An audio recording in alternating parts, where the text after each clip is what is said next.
안녕하세요, 찰리브라입니다. 그나마 다른 코인들보다는 리플 코인이 그나마 찔끔이라도 상승을 해줬기 때문에 저는 그나마 다행이라고 생각을 하고, 자, 이게 행사가 있는 게 이게 스웰 홈페이지거든요. 지금 보시면 11월 7일하고 8일날 이 행사가 있어요. 근데 이게 싱가포르에서 이게 개최가 되거든요, 스웰 행사가. 근데 어쨌건 여러분들이 주목하셔야 될 게 뭐냐면, 지난 2년간의 데이터를 근거로 해서는 100%에서 200% 정도 상승을 했어요. 스웰이 있기 전 2주 전부터는. 스웰이 있으면서 스웰이 끝나고 나서는 50% 정도 하락을 했거든요. 그래서 만약에 그대로 이번에 2019년에도 그게 그대로 될지 안 될지는 뭐 미지수이긴 하지만, 어쨌건 중요한 건 급격하게 만약에 상승을 하면 베네핏을 어느 정도 취하시는 것도 저는 무조건 100% 홀딩하는 것보다는 현명한 선택이라고 생각을 하거든요. 그래서 눈여겨보셔야 된다는 거죠. 2주 전부터는. 그래서 지금 미리 말씀을 드리는 거예요. 어쨌든 중요한 건 11월 7일하고 8일날 스웰의 행사가 이제 싱가포르에서 개최가 되는데, 싱가포르라는 데가 지금 보면 국가 경쟁력 순위가 지금 84.8포인트로 전 세계 1위예요.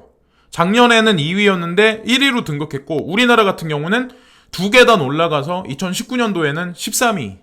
그래서 많이 올라갔다고 저는 생각을 하거든요. 그래서 어쨌건 이것도 참고적으로 이제 보시라고 말씀드리는 거고, 왜 근데 갑자기 스웰의 행사를 싱가포르에서 할까? 이런 생각도 우리가 한번 해봐야 된다고 저는 생각을 하거든요. 뭐 리플이 오르면 가격이 오르면 좋죠. 근데 이런 것도 알아둬야 된다고 저는 생각을 해요. 홍콩 시위가 되게 격화되고 있는 지금 현재의 와중이기 때문에 시위야 아시아 금융 허브가 흔들리고 있다. 싱가포르 대체 국가로 급부상되고 있다. 지금 싱가포르가 오히려 홍콩이라는 데 그 어떤 지정학적 위치, 여러 가지 면에서 홍콩이 원래 금융 허브인데 이게 싱가포르로 대체되고 있다라는 이런 얘기가 나와요. 그래서 이 얘기가 왜 나오는지, 그리고 스웰이라는 행사를 왜 싱가포르에서 개최가 되는지에 관해서 이제 구체적으로 우리가 들어가서 그 안의 면목을 보면, 지난달 30일 미국 투자은행 골드만삭스에 따르면 지난 8월 홍콩에서 30억, 40억 달러에 달하는 자금이 빠져나간 반면 싱가포르 비은행 금융권에 예치된 외화 자금은 128억 달러로 전년 동기 대비 52%나 증가했다. 이 얘기가 뜻하는 게 뭘까요? 그럼 앞으로 얼마나 많은 자금들이 싱가포르로 많은 자금이 예치되고 이동을 할까요? 홍콩이란 데서 아니면 다른 나라에서.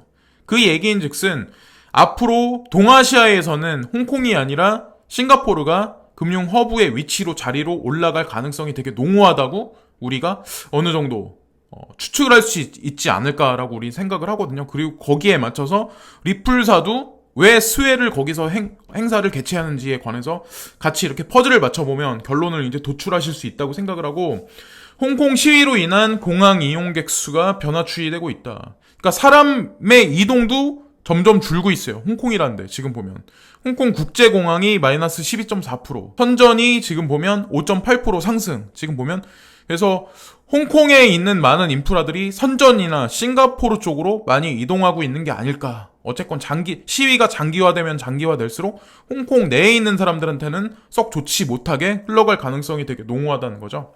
그리고 여기다가 이제 리플한테 이게 호재일 수도 있고 뭐 어떻게 바라봐야 될지 모르겠지만, 어쨌건 이게 아침에 새벽에 떡하니 던져져 있더라고요, 제가 보니까. 그래서 리플사하고 코인베이스가 같이 합동 투자를 해가지고 지금 보면 암호화폐 거래소 중에 빗소라고 하는 데가 있는데 이게 멕시코에 위치했거든요. 근데 멕시코 이외의 지역을 확보하기 위해서 지금 보면 리플사하고 코인베이스가 이번에 빗소에 투자했다, 이런 얘기들이 있어요. 그래서 그거를 서머리에서 이제 말씀드리면, 멕시코 암호화폐 거래소 빗소는 리플, 코인베이스, 판테라 캐피탈 및 기타로부터 자금을 모았습니다. 빗소는 다른 라틴 아메리카 국가 중에서도 아르헨티나나 브라질로 확장하여 새로운 자본을 확보하려고 하고 있습니다. 가장 중요한 건 지금 라틴 아메리카 지역에 있는 사람들 중에 70%나 되는 사람들이 은행을 사용을 안 하고 있대요. 점진적으로 계속해서.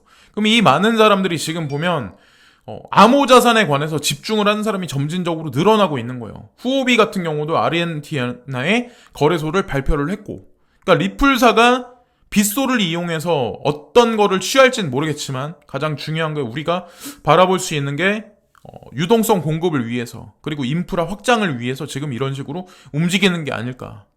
어쨌건 저는 되게 괄목할 만하게 되게 중요한 사항이라고 저는 생각을 하거든요. 그리고 또 하나 이제 중요한 게 제가 이제 항상 강조해서 말씀드린 게 그레이스케일에서 관해서 이제 말씀을 드리는데 그레이스케일, DLC, 장외거래, 마켓의 암호화폐 가격 데이터 제공. 근데 이게 미국 금융산업 규제기구 핀나로부터 승인을 받아 앞으로 장외거래 마켓에 암호화폐 가격 데이터를 제공할 수 있게 됐다라고 여기 나와요. 이게 이 데이터가 왜 중요하냐 하면 그레이스케일이 운용하는 개반형 펀드로 투자자는 이를 통해 대규모 디지털 화폐 바스켓의 추세를 파악할 수 있으며 구매, 저축, 보관 리스크를 완화할 수 있다는 게 미디어 측의 설명이다. 어쨌든 국가한테 공인 받으면서 본인들이 가격에 대한 기준을 제시할 수 있다는 얘기잖아요. 그 얘기인 즉슨 이들이 나중에 간접 투자 상품도 분명히 만들 거란 얘기예요. 그것도 아마 국가에서 공인해서 허가를 받겠죠. 그 여러 가지 측면에서 그래서 저는 이제 그레이스케일 자산 운용사를 이제 추종하는 거고 어쨌건 중요한 게 이런 대목들이 많이 나오고 있죠. 우리 매스미디어에도. 자, 그래서 사실은 전 세계 경제하고 정치 막 이런 거에서 미중 무역 갈등도 되게 중요하긴 하지만 저는 만약에 유럽 경제가 만약에 파국 일로로 치닫는다. 아니면 뭐 유로라는 데가 점진적으로 해체된다. 유로라는 통화에 문제가 생긴다. 그게 브렉시트로부터 생길 수 있다고 저는 생각을 하거든요. 그래서 이제 저는 항상 이제 말씀을 드리는 거고 브렉시트 재협상 막판 타결 시도 영국 존슨 31일 날 떠날 것. 근데 가장 중요한 건 뭐냐면 이게 17일하고 18일 날 이 EU하고 회담을 해요.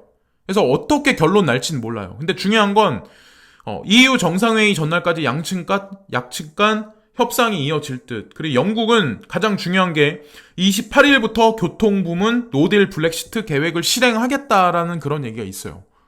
그러니까 이들은 준비를 하고 있는 거예요. 지금 보면은. 또 하나 이제 중요한 게 특허청이 한국 기업들 브렉시트로 영국 지재권 관리에 주의를 당부하고 있다. 브렉시트 이후 유럽 지식 재산청 아닌 영국의 직접 출원 이렇게 나오죠.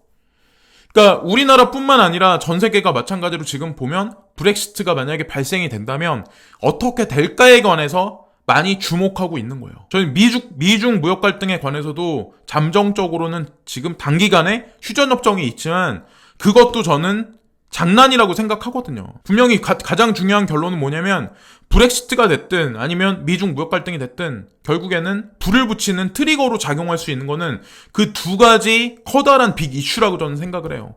어쨌든 영국의 총리 보리스 존슨은 31일 날 유럽을 떠나겠다라고 지금까지도 계속 외치고 있어요. 그래서 결론 나는 거는 중순 이후 17일, 18일 날 이게 어떻게 결론이 나서 뉴스에 매스미디어에 뭐라고 발표가 나서 전 세계 이목에 집중을 하는지 그리고 미중 무역 갈등은 언제까지 휴전협정이 될지에 관해서 우리가 지켜봐야 된다고 생각해요. 근데 저는 썩 오래가지 않을 거라고 생각해요. 그 물꼬가 분명히 터지고 만약에 문제가 발생한다면 암호화폐 장세한테는 더할 나위 없이 좋을 수밖에 없는 환경이 분명히 어느 순간이 되면 조성이 될 거라고 생각을 해요. 지금은 뭐 비리비리한 어떤 그런 장세라서 여러분들이 아마 다 지쳐 계시고 막 이렇게 막 그러시겠지만 어쨌건 지켜보자고요. 계속해서 일은 진행되고 있으니까. 그러니까 지금까지 찰리브랑이었고요. 오늘도 시청해주신 모든 분들께 항상 진심으로 감사드립니다.